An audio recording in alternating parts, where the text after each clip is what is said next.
సాయి ప్రకాష్కు ఒక శత్రువు ఉన్నాడు. అతనే పోలీస్ కానిస్టేబుల్గా పనిచేస్తున్న వ్యక్తి సాయి ప్రకాష్ పిన్నితో అక్రమ సంబంధాన్ని పెట్టుకున్నాడు. ఆ విషయంపై పోలీసులకు ఫిర్యాదు చేశాడు. ఉన్నతాధికారులకు ఫిర్యాదు చేయడంతో ఈ కానిస్టేబుల్ శ్రీనివాసరావును ఉన్నతాధికారులు సస్పెండ్ చేశారు. కాబట్టి శ్రీనివాసరావు పగబట్టి సాయి ప్రకాష్ని చంపడానికి రెక్కి నిర్వహిస్తున్నాడు అనే సమాచారం ఉంది. దీంతో ఆ సస్పెండ్ అయిన కానిస్టేబుల్ని, ఇప్పుడు మీరు ఆర్టీవీ స్క్రీన్ పైన చూస్తున్నారా, సస్పెండ్ అయిన కానిస్టేబుల్ను పోలీసులు అదుపులోకి తీసుకుని విచారిస్తే అసలు విషయాన్ని బయటపెట్టాడు. కొన్ని రోజుల క్రితమే ఈ సాయి ప్రకాష్ని ఎప్పుడైతే వాళ్ళు కిడ్నాప్ చేశారో, సుపారీ గ్యాంగ్తో కలిసి కిడ్నాప్ చేశాడో ఆ రోజే చంపేశారు. పైగా ఇక్కడ ఎలాంటి ప్లాన్ చేశారు అంటే పోలీసుల ఇన్వెస్టిగేషన్ని తప్పుదారి పట్టించడానికి సహజంగానే పోలీస్ అయిన కానిస్టేబుల్ అయిన ఈ శ్రీనివాసరావు ఆ సాయి ప్రకాష్ మొబైల్ని పాలకొల్లుకు వెళ్ళే బస్సులో పడేశాడు.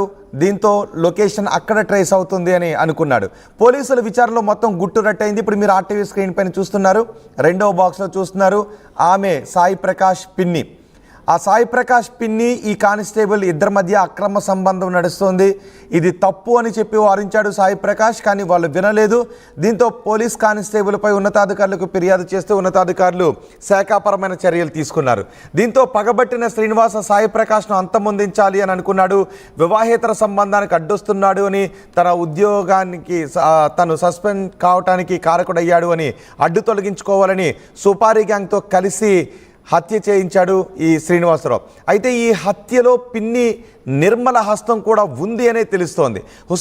హుస్నాబాద్లోని ఒక బావిలో సాయి ప్రకాష్ శరీరాన్ని పడేశారు పోలీసులు. ఆ శరీరాన్ని కూడా స్వాధీనం చేసుకున్నారు. ఈ నెల 15వ తారీఖున అర్ధరాత్రి చంపి ఉంటారు అనే అనుమానాన్ని వ్యక్తం చేస్తున్నారు. మొత్తం విషయం తెలియడంతో నిర్మలపై వెంకటాపురం గ్రామస్తులు ఉగ్ర రూపాన్ని చూపించారు. ఇప్పుడు ఆ దృశ్యాలు కూడా మీకు ఆర్టీవీ స్క్రీన్ పైన చూపిస్తున్నాం.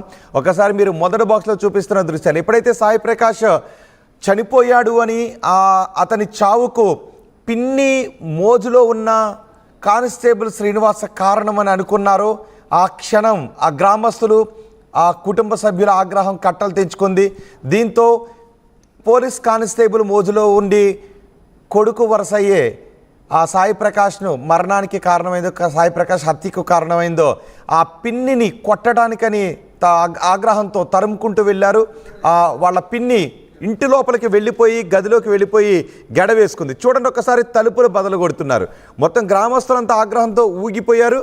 ఆ పిన్నే కుమారుడి హత్యకు కారణమని తెలిసిన వెంటనే లోపలికి వెళ్ళి తలుపులేసుకున్న పిన్నిని బయటకు తీసుకుని రావడానికి, పిన్ని నిర్మలను బయటకు తీసుకుని రావడానికి గుణపంతో తలుపులు బదలగొడుతున్న దృశ్యాలు చూడండి. ఆ తర్వాత లోపల ఏం జరిగిందో తెలుసా? ఒక్కసారి తలుపులు తీసిన తర్వాత ఏం జరుగుతుందో చూడండి. అక్కడ మేము ఒక వీడియోని కట్ చేసి చూపిస్తున్నాం. ఆమె ఉరి వేసుకోవడానికి ప్రయత్నించిన ఆమెను, వేలాడుతున్న ఆమెను ఆ లోపలికి వెళ్ళిన వ్యక్తి పట్టుకొని ఆ తాడును పక్కకు తీసి బయటికి తీసుకొచ్చారు. చూడండి ఎలా అందరికీ నమస్కారం పెడుతోందో. ఒక మహిళ వచ్చి చెప్పుతో కొడుతోంది ఆ మహిళను. ఎందుకు కొడుతోంది అంటే కుమారుడు వరసయ్యే వ్యక్తికి కానిస్టేబుల్ మోజులో ఉండి ఆ వ్యక్తి హత్యకు కారణమైంది అనే కోపం వాళ్ళందరిలోనూ కట్టలు తెంచుకుంది. అందుకే ఆమెను గదిలో నుంచి బయటకు తీసుకొని వచ్చి రోడ్డు పైన ఈడ్చుకుంటూ కొట్టుకుంటూ తీసుకుని వెళ్తున్నారు. నిజానికి మహిళను కొడుతున్న దృశ్యాలు కొంత బాధాకరమే అనిపిస్తాయి. ఒక మహిళను కొడుతున్న సన్నివేశం కొంత బాధాకరమే అనిపిస్తుంది. కానీ ఆమె చేసిన తప్పు, ఒక కానిస్టేబుల్ మోజులో ఉండి మరొక వ్యక్తి, కొడుకు వరసయ్యే వ్యక్తి మరణానికి కారణమైంది, కొడుకు వరసయ్యే వ్యక్తి హత్యకు కారణమైంది. అందుకే మహిళల్లో ఆగ్రహం కట్టలు తెంచుకుంది. అక్కడున్న కొంతమంది పురుషులు వద్దు అని వారిస్తున్నప్పటికీ మహిళల్లో కట్టలు తెంచుకున్న ఆగ్రహం ఆమెపై చెప్పులతో దాడి చేసే విధంగా పురుగొల్పింది. నిజానికి ఒక మహిళను అలా నడి రోడ్డుపై పెట్టి కొట్టడం బాధాకరమే. అది ప్రోత్సహించదగింది కాదు, అలా కొట్టదగిన విషయం కాదు. కానీ వాళ్ళలో ఆ క్షణం ఆగ్రహం కట్టలు తెంచుకుంది. అన్నీ కూడా మర్చిపోయారు వాళ్ళు. కానిస్టేబుల్ మోజులో ఉండి కొడుకు మరణానికి కారణం, కొడుకు హత్యకు కారణమైన నిర్మలపై ఒక్కసారిగా గ్రామస్తులంతా ఆగ్రహాన్ని కట్టలు తెంచుకుంది. ఆ రాత్రి సమయంలో ఆమె ఇంటికి వెళ్ళి, ఎప్పుడైతే ఈ సాయి ప్రకాష్ చనిపోయాడు అని, సాయి ప్రకాష్ని హత్య చేశారనే విషయం తెలిసిందో, సాయి ప్రకాష్ హత్యకు కారణం ఆ సాయి ప్రకాష్ పిన్ని నిర్మల, ఆమె ఉంచుకున్న కానిస్టేబుల్ ఇద్దరు కారణమని తెలియగానే గ్రామస్తుల్లో ఆగ్రహం కట్టలు తెంచుకుంది. కానిస్టేబుల్ మోజులో, ప్రియుడు మోజులో ఉండి కొడుకు వరుసయ్యే వ్యక్తిని చంపించేస్తావా అంటూ ఆమెను దుర్భాషలాడుతూ బయటకు తీసుకొచ్చి కొట్టుకుంటూ తీసుకుని వెళ్ళి పోలీసులకు అప్పగించారు. నిజానికి ఆమె ఆ గ్రామస్తులందరూ కూడా తన ఇంటిపై దాడికి వస్తున్నారు, తను ప్రియుడిపై మోజులో ఉండి కొడుకును చంపించేశాననే విషయం వీళ్ళకి తెలిసిపోయిందనే భయంతో ఆమె గదిలోకి వెళ్ళి ఉరివేసుకునే ప్రయత్నం చేసింది. ఆ ఉరివేసుకునే ప్రయత్నం చేస్తున్న ఆమెను తలుపులు పగలగొట్టి లోపలికి వెళ్ళి ఆమెను తీసుకుని వచ్చి పోలీస్ స్టేషన్కి తీసుకుని వెళ్తున్న దృశ్యాలే ఇప్పుడు మీరు ఆర్టీవీ స్క్రీన్ పైన చూస్తున్నారు. నిర్మలను బయటకు తీసుకొస్తున్న దృశ్యాలు మొదటి బాక్స్లో చూస్తున్నారు. ఆమెను పోలీస్ స్టేషన్కి చూడండి, రెండో బాక్స్లో పోలీస్ స్టేషన్కి తీసుకొచ్చారు, పోలీస్ స్టేషన్లో అప్పగించారు గ్రామస్తులు. సాయి ప్రకాష్ది ములుగు జిల్లా వెంకటాపురం. అతను స్వచ్ఛంద సంస్థను ఏర్పాటు చేశాడు, సామాజిక సేవ కూడా చేస్తూ ఉంటాడు. అయితే కానిస్టేబుల్ శ్రీనివాస్తో ఈ సాయి పిన్ని నిర్మలకు అక్రమ సంబంధం ఉంది. ఆ అక్రమ సంబంధం తప్పు వద్దు అని చెప్పే ప్రయత్నం చేశాడు, కానీ వాళ్ళు వినలేదు. సాయి ప్రకాష్ పైన దుర్భాషలు ఆడటం మొదలు పెడుతూ ఉండటంతో సాయి ప్రకాష్ ఈ విషయాన్ని ఉన్నతాధికారుల దృష్టికి తీసుకుని వెళ్ళి కానిస్టేబుల్ శ్రీనివాసరావు సస్పెండ్ కావడానికి కారణమయ్యాడు.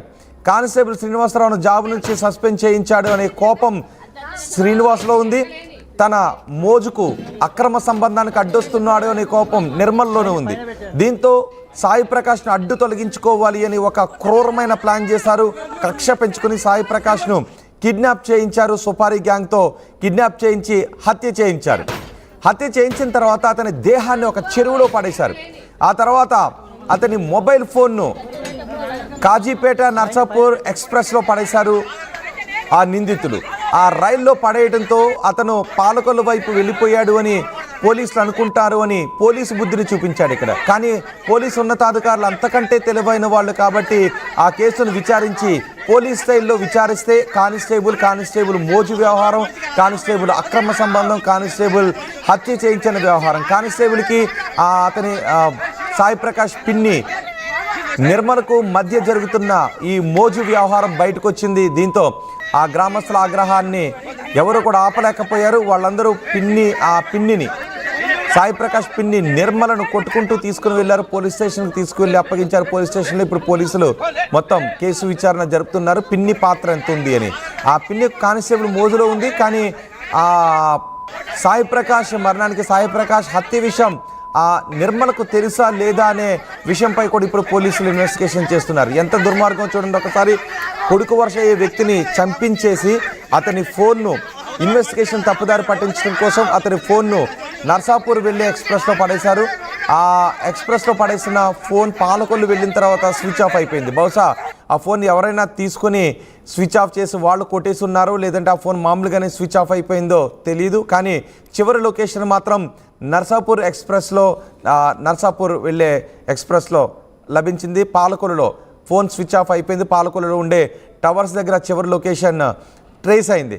ఇప్పుడు మొత్తం కానిస్టేబుల్ని అదుపులోకి తీసుకున్నారు. పిన్నిని గ్రామస్తులు తాము అదుపులోకి తీసుకుని కొట్టుకుంటూ తీసుకెళ్లి పోలీసులకు అప్పగించిన దృశ్యాలు కూడా మీరు ఆర్టీవీ స్క్రీన్ పైన చూస్తారు. ఒకసారి వెంకటాపురం వెళ్దాం.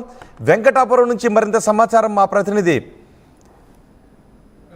వెంకటరత్నం అందిస్తారు. వెంకటరత్నం.